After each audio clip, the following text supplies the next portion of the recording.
So we're going to go through the morning routine for cars. So the goal of this is to move every joint through your full range of motion. You want to try and focus as much as you can on whichever joint that you're trying to move and try and keep the rest of your body still. The goal of this is to try and see how much range you have through those joints without compensations happening in the rest of your body. So it takes a little bit of focus. This is more of a morning routine, so you don't need to create too much tension in your body. You're just trying to go through those movements. We're going to aim for about 3 to 4 rotations through each joint.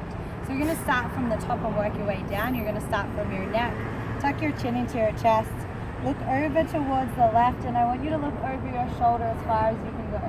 And then start to look up towards the sky, out and around, and then bring your chin down into your chest. And go again. Now the compensations you want to look out for here is shoulders coming up towards your ears. Try and keep your shoulders away from your ears. And then rotate the other way. So look over your shoulder. Make sure that shoulder's not hiking up. Make sure you're not leaning. Look up towards the sky and down and around. So a little bit of tension through your legs so you're not leaning those hips to the side. Look up, look back, and look around and relax. Next part we're going to do is the upper part of your spine. So you're going to start to create tension through your lower body. Try and move just through this upper part of your spine. So see if you can flex forward and feel that extension through the upper part of your back.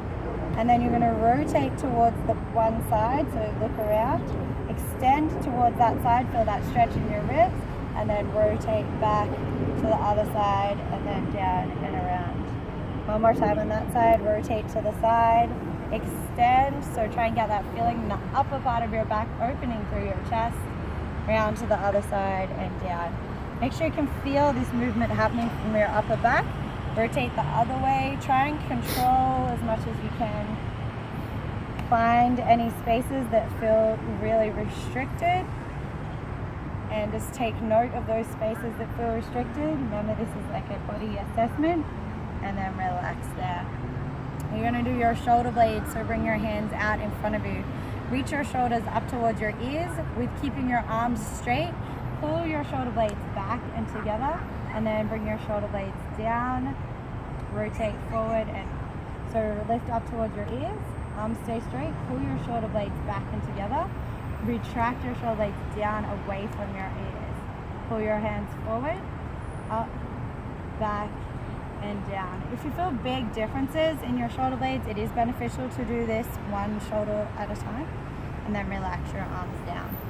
Full more the glenohumeral joint now, so that big rotation. Reach your arm up towards your ear, and then turn your palm out towards the side as you rotate your hands down and back.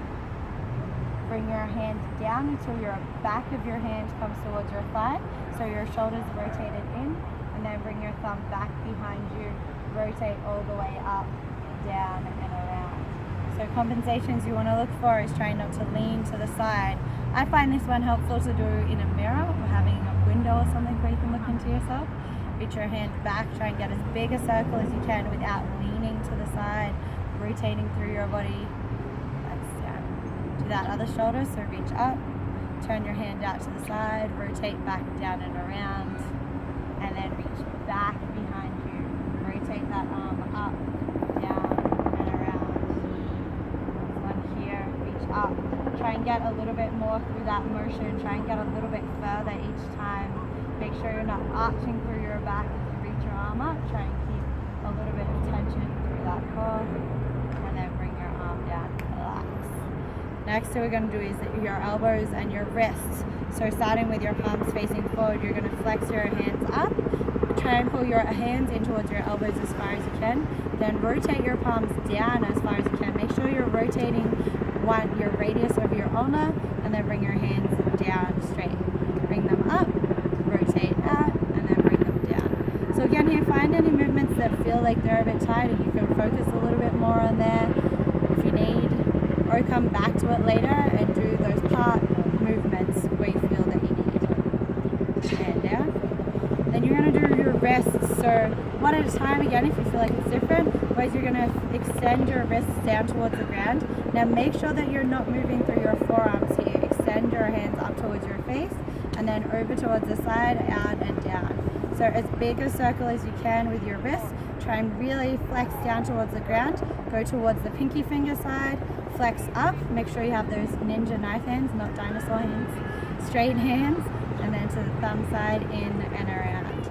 Now if this is too hard to not move your forearm, you can bring one hand to your opposite forearm and then do those big rotations. So try and get that full movement coming from your wrist, not through your forearms. And then you're going to come down to the ground, come to your hands and knees. You're going to do some spinal segmentation here. So hands under your shoulders-ish, knees under your hips.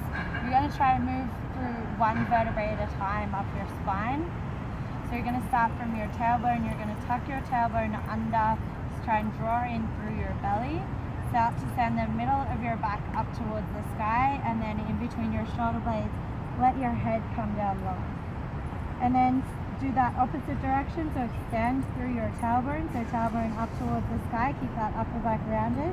Start to drop your belly, your ribs and your chest down towards the ground, and then look up. Pull your chest, sternum down towards the ground, and then tuck under again. So nice, strong movements. Again, find that space where you feel like it's a little bit difficult. Bring your head all the way down. This is getting that neural connection to your body. Rather than just trying to press your back into different movements, you want your vertebrae to articulate, to move separate joints. Rotate all the way up, and then bring your head down. Next, you're going to move on to your hips. So with this, you want to try and keep your hips in a line with your shoulders, so you don't want to be leaning to one side. Lift your heel up towards the sky, and then you're going to rotate out and around. So try and make as big a circle as you can just from that hip. So try not to lean to the side. Keep those arms straight and strong. Radiate tension into your core. Lift your heel up. Bring your knee out to the side. Rotate in, rotate down. Try not to arch through your back here, stay tight through that core, rotate to the side, feel those glutes working, and then down. Change to the other side, lift that heel up, squeeze your heel in towards your butt, and then rotate in, down, and around. As big a circle as you can, just moving your hip. Try not to lean to the side and arch through your back, get that lift coming from the side of your hip. That tissue all in and around your hips. And then you're going to come down into your butt. You're going to do your knees. So this one's a little bit more complicated. You're going to try and rotate through your knee joint. So this works.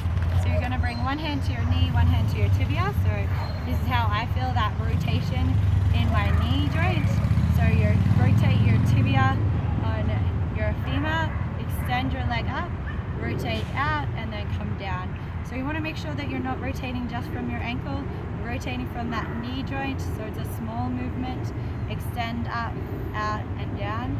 It does take some practice, so if you don't feel it straight away, you can just work on that extension and flexion. And then come down. Let's do the other side. So rotate in, rotate up, out, and down. Rotate in, up, out, and down. Make sure you can feel that little rotation happening. Otherwise, focus on that flexion and extension in that knee.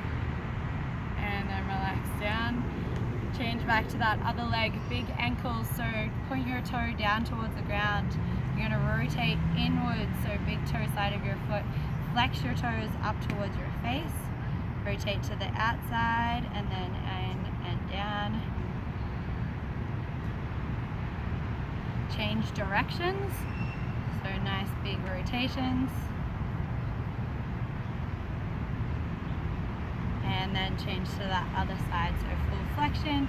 Rotate to pinky toe side, flex your toes back, out and around. Then making as big a circle as you can here. Try and move your foot and ankle in those full directions, and rotate back that other way. Clicking and cracking is okay. Any pain is not good. And then come back to that standing position. The last thing you're going to do is for your toes. So concentrating on your toe mobility. You're going to lift all your toes up, and then you're going to press all your toes into the ground. Keep your big toe lifted. And then lift all your toes up, press your big toe in the ground, keep the other toes lifted. Lift all your toes up. It's really good with grass, you can feel it. And then try and go one toe at a time down to the ground. And then lift your toes up, keep your big toe pressed down. And then relax. So that's a full body morning routine that you can do. You go through every joint, kind of gets you warmed up for anything that you're going to do, gets your brain working with your body, a lot of neural stimulation going on. So every day try and do those CARs, and that's the best thing to help with your mobility. Thank you again for joining me for Movement with Meaning.